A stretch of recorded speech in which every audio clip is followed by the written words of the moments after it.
It's August 18th, 2022. The world finds out about HBO Max's bold business stratagem. And naturally, all hell breaks loose. The Cartoon Network YouTube channel purges any trace of shows that are involved with HBO. Syndication of DVDs halt, entire series surface free on Google Drives. No snitches. Showrunners scramble to collect anything remaining of their legacy. Some even write a few scathing tweets at Discovery Plus. So, I'm sure you're wondering, what is happening? A salvo of news articles dropped that HBO Max will be removing 36 of its titles, 20 of which were its own original series. The majority of these 36 shows are animated, aimed at younger audiences. Within a week period, shows are disappearing without a trace. For instance, the Infinity Train soundtrack has been removed from Pandora, YouTube, Apple Music, and Spotify. The show's pilot suffered the same fate, wiped clean from YouTube, which to me is a kick in the dick. It's a little unnecessary. Julia Pott is the creator of Summer Camp Island, a show erased by its platform. When broached with the news, she tweeted, "This picture of our crew represents 37 teams of artists who found out online that their shows were being stripped from HBO Max. And for some episodes we worked on for 2 years during a pandemic would never be released. Discovery Plus has no respect for artists." If you're lost as to how and why this is possible, you might be asking, why is it happening? Simply put, a tax break and a merger. The death of all good shows comes with the news of a company merging with another. If you really need proof, let's visit the grave of my favorite show, The Venture Brothers.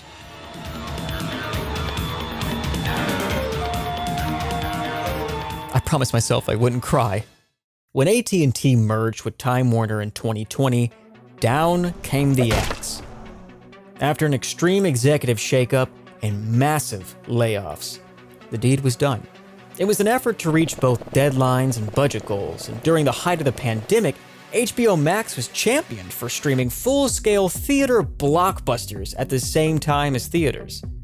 And while it was producing these movies, it was buying full streaming rights to animated shows.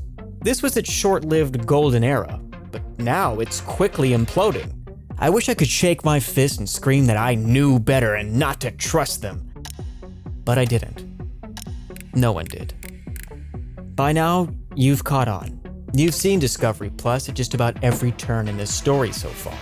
If you've not yet heard of it, let me save you the trouble. It's a streaming platform, and soon it'll be part of a merger with HBO Max.